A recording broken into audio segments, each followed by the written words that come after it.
And there we go. We might put a little bit of light on. Hang on a second. There we go. Just a little bit brighter. So, how's everybody doing? How are you all doing? It's it's Monday, the 4th of June, 2 days before D-Day. D-Day. June 6th, the anniversary. 1944, many moons ago. D-Day? Yes, the Allies landed on the coast of Europe. Yeah, D-Day. Oh, all the films I watch in D-Day and all this kind of thing. But anyway, it's all war related. But anyway, it's a beautiful bank holiday weekend. Okay then, it's 25 degrees. And, Yeah. and I'm in this, but I wasn't in this, I was in a dress. I went in the pool. She was in the pool. Yes, we have a big pool. We started off like... We started off with a little paddling pool. And now we started off like around the size of... We started off with a 3-foot pool, say 3 foot in diameter. And not very deep. No, we've got about one. I think it's about 15-foot diameter, and it's about. It's so cool. It's about 3.5 foot deep. I couldn't swim, but now I can. Yeah, so the kids have been playing around with it, and Rachel has been playing around with it. Everybody's been playing around with it, really, except for me. I haven't. But I went by accident. I haven't been in it, but they splashed me, so I. Yeah, I accidentally splashed him. I meant to get. I think it was Mum. Yeah, but you got me instead. But I was like, and I just got you. Yeah. So I hope you're all having fun in the good weather, because it's a case of make the most of it while we've got it, isn't it? And hopefully everyone in the world has it. Otherwise, then yeah. I don't really have it. Well, in around Australia and things like that, they've got their. They have sun literally every day. No, but they've got their winter now. What? Yeah, when we have our summer, they have their winter. Then they're up there in the bottom of the earth, and they've got their winter, and we've got our summer, and they've got their summer, and we've got our winter. Weird people down in Australia. That Matt Hill, he's deadly. He's in where's Matt? Australia. Yeah, Tasmania. Obviously, yeah, he's the Tasmanian devil, Matt Hill, down in Tasmania. And you want to watch himself on Facebook? He keeps getting barred on Facebook, poor old Matt. But anyway. Enough about all that. Let's get on to a bit of modelling and a bit of what I've been up to. I've nearly finished. I keep saying it, haven't I? Nearly finished. I've nearly finished the Centurion. I'm working away on it. I saw it last night. And I have it there, and I keep adding bits and pieces to it, just tiny little. Nuances. We like that word, nuances. We just keep doing little bits to it, and it's looking better. It really is looking better. A couple of more things I want to give it a kind of a dust coat, but because it's going to get handled a lot, because of the fact that it comes apart and things like that. I can't really use pigments or things like that, because they'll just come off in your hand. So I got to sort of come up with ways of getting it to look good, and keeping that realistic look about it. So I'm working on it. It's a work in progress, and it's going to take a little. I love it. More time. And Simon is helping me out with this. He's getting me some long little poles of acrylic, clear acrylic. So I'm going to have it that it can be sort of displayed, opened, if you know what I mean. So I'm working on that. I'm also working on my dial for the KV122. You're still working on that? Yeah, well there's the KV122. It's sort of getting a little bit of air dust on it now. Are you actually kidding me? Yeah. It looks like glitter to me. Yeah. Maybe you put glue on it, and then I came in with my unicorn on and just ruined it. The tank itself has got a bit dusty, you'll see it in a second. And I'm working on the figures. I've got one set painted. So they just need to get dull coated, and I'm all dull coated. It looks like it's a crystal. You let me talk. No, she's deadly. She never shuts up. But I've one set that I've painted, just had to be finished off, and I've one set then that I've just after finished manufacturing. So, what's that? I just finished making them. Oh, these look pretty cool. So they've got to be painted, and these ones then are painted. So let's go down to the bench. We'll have a look down at the bench, and we'll have a look at what I've been up to. Okay. I saw him make this. It's Right, so here we are down at the bench. As you can see, I need to get it myself. My hands on a new mat, a new cutting mat, because it's gone quite I call them table spreaders. Table spreader. Because like they spread out the table with the Okay, work table mat. Okay. Now, as you can see, I'm getting the weathering up to a state where it's used and abused. Yep, used and abused. This is going to be Korea 1951 is the timeline for this this beautiful kit. The interior is the interior, as we said, is all done. Let me and see that. Ooh, sneeze. I haven't done anything more with the interior. It's just working all now on a bit of weathering on the outside. And I saw him do it. Just a couple of more little bits and pieces I want to do it, and I'm going to give it a dust coating. For the dust coating I use buff paint. What? And Buff.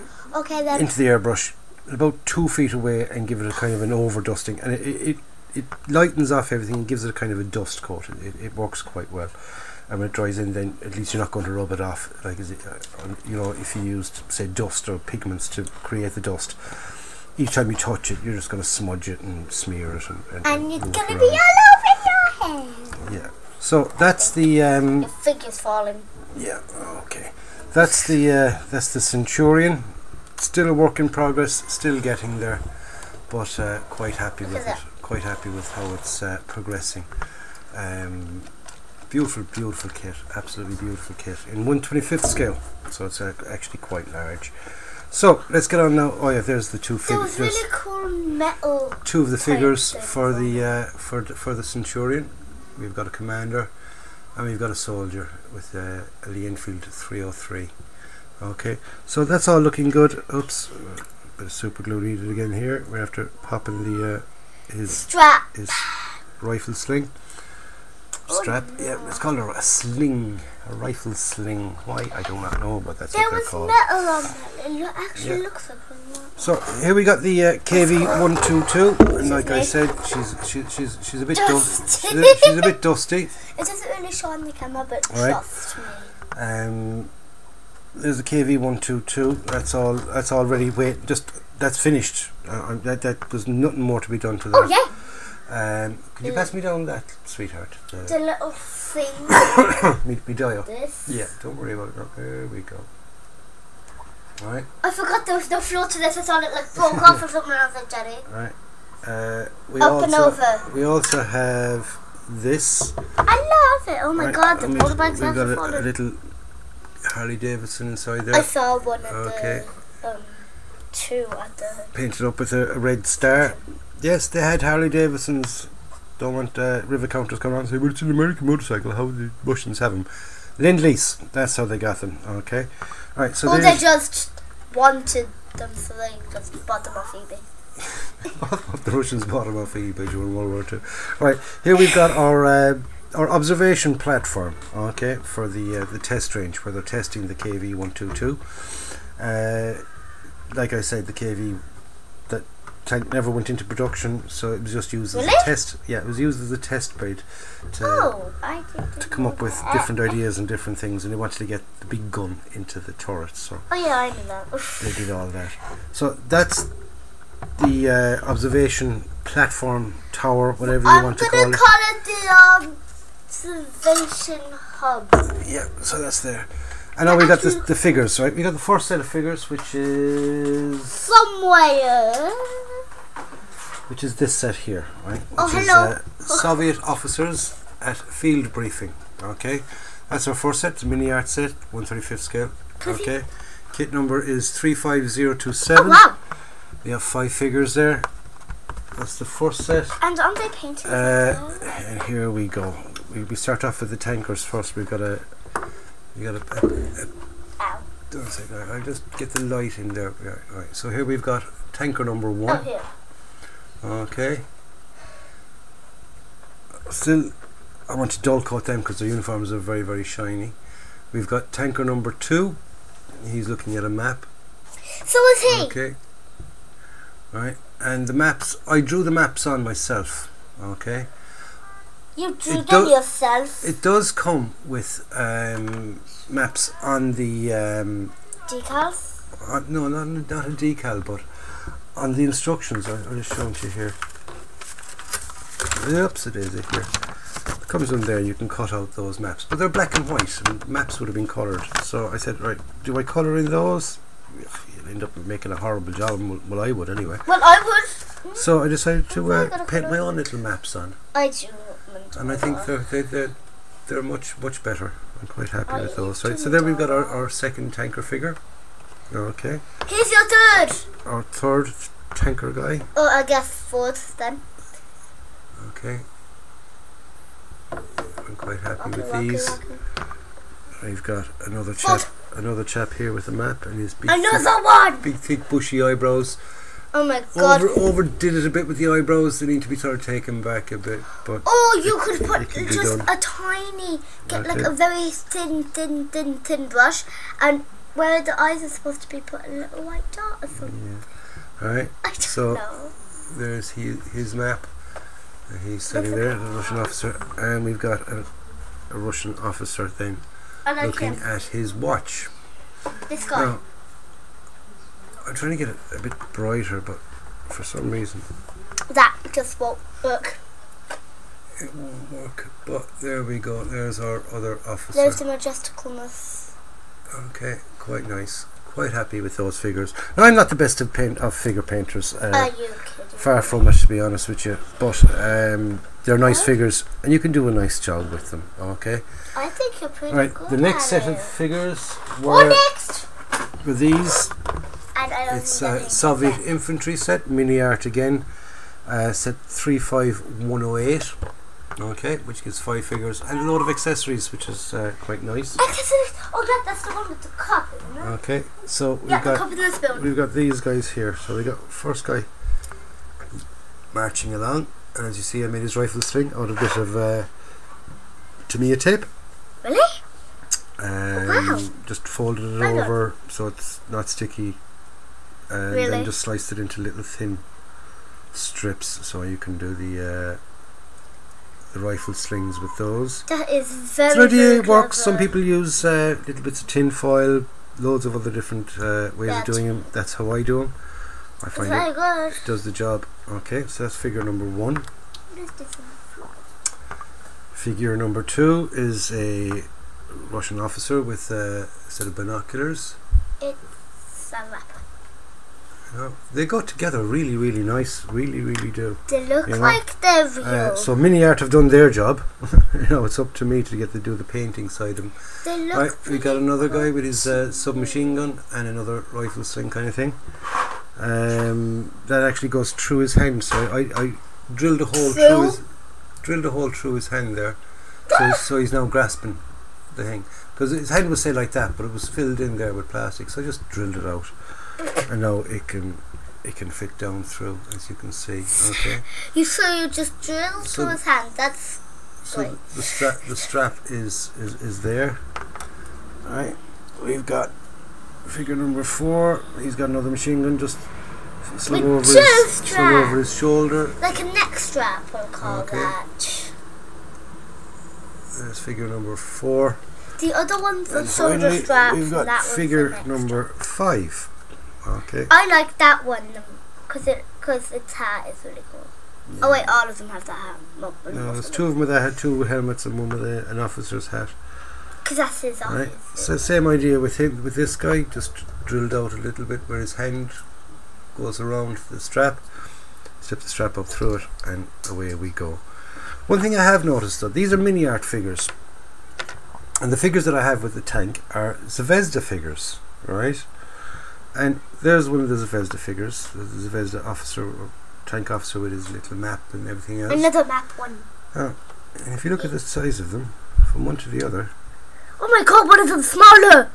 The Zvezda figures are actually that little bit smaller. What? But they're both like 130. Yeah, exactly. So, we gotta report to the modelling police. The modelling police. Police, yeah. Excuse me. So it's a case of which 1/35th scale is correct. I think. Which one is more popular? Between manufacturers, it's a case of. Popular? Well, some people prefer the mini art figures. Some people like the Zvezda figures. Yeah, but what one do you like? As you can, I think that Even though I'm a lover of Zvezda, I really am a lover of Zvezda, especially with their kits. Yeah, but with the figures, I do prefer the mini art figures. They're much nicer poses and things. And plus, these guys weren't bad at all. They look cool too. So they all look cool. You can make. I mean, this guy's going to be on the tank. Really? He's just going to be standing. He's going to be standing here on the tank. Be like cool for sale. Chatting to the commander of the tank. He's head out of the yoke. So I'm not too worried about the size, because they'll be so far apart that they won't really make a difference. So maybe they're just taller than them. Maybe, yeah. You do it. Because they're like younger. Maybe they're like younger. Yeah, you do have tall people and short people. You know, everybody isn't exactly 6'1" or whatever. But anyway, not everybody's the same. Yeah, that's it. So lads, for this update, you've seen the figures that I've been working on, the Centurion and the 2 dios for that. So stay tuned to the channel for further updates on these, and hopefully next week I will be starting a new project. Yes. Yes. I'm excited now. Oh yeah, I will. I have something on the way, shall we say? Okay. Simon is sending me something on the way, and he wants me to do a little a demonstration and an unboxing and all that. Good, Simon. So stay tuned for during the week. I will be doing an unboxing of this new kit that's coming out from the. Do you actually know what it is? I know exactly what it is, but I can't really say until it comes out. Okay. So I'm gonna have to. That's it for this week's lads. We zoom back up to myself and Abs, and we finish off the bum. Okay. Oh. So lads, like I said, that was it. That was it for this week's bum, and we haven't had a proper bum for the last 2 weeks. What? Last week I just did a little bum myself. And yeah, it wasn't me because I was like still at school. Yeah. And the week before then, we didn't do one because unfortunately my mother passed away. Oh, and I didn't bother. Last thing in my mind was to do a bum, to be quite honest with you. So anyway, we're back to normal again. Back to bummage and back to modelling. Okay, so yay, back to modelling. All that we've left to do is. I'm holding the fruit that's so heavy. Do the chocolate first, even though I don't like it. I don't like anything here. Bum fruit and bum chocolate. Bum chocolate. Cadbury's Dairy Milk. Okay. I don't know what that means. It's a chocolate bar, and it's got bits of stuff in it. Okay. Probably nuts. It says well, you can see the ingredients at the back. A delightful medley of dark chocolate chips, biscuit and fudge pieces. Okay, can I find out? Quite delicious. Okay. Oh yeah, I think I might like that because I do like. You like fudge? But I don't like dark chocolate. But anyway, and Abby's going to do the fruit. Look at that. Watermelon. Let's slice it. Let's slice it to make it less heavy. I only wanted to buy a melon. So anyway, because the weather's so hot and you need to sort of hydrate, we've got a melon. If she can just hold it up. She can't even hold up the melon to get it in. Here, let's throw the melon at them. Careful. You got that melon now and you break one of my models, I'll be breaking. I'll throw it at you and break you. So anyway lads, that's it. Don't forget to subscribe to the channel if you've not already today's sponsor, watermelons. Don't forget to subscribe. If you have subscribed, thank you very, very much. I do appreciate it. really, really do. I told you to be careful, sweetie, please. Okay. And if you haven't subscribed, click the link here. And the second sponsor. Here we go. Just about there. A little around there. Way off. Around. I think. See where we go. Just about there. Okay. Our little link is there, so you can click on the link and you can subscribe. Little link. That's why I did it. We'll catch you next week. I did it. It's. You suck. we'll catch you next week for the brand new B.U.M and updates and things like that. And like I said, stay tuned for during the week, because I'll definitely be doing a new kit. What kind of kit? We don't know. Well, I know. Oh yeah, but I don't know. Well, it's a new kit that's coming on stream, and well, you guys don't know. It's not actually for sale yet, but will what? be. Yes. It's not for what? Did Simon make it or something? Don't go giving anything away. I'll catch you next week, lads. Myself and Abs will be there on Monday. Stay tuned. Don't forget to be nice to one another. Enjoy your building. Enjoy your hobby. That's what it's about. It's a hobby. It's there to enjoy it. You know, I do it because I enjoy it. The minute I stop enjoying it, I stop doing it. Simple as that. What? So. You're not. Yeah, if I don't enjoy it, why would you do it as a hobby if you didn't like doing it? Okay, we catch you next week, lads. Stay safe. And like I always say, go out and buy yourself a kit. Build it and enjoy your beautiful watermelon. Catch you next week, lads. I'll lock this one back into her cage for another till next week, and we'll catch you then.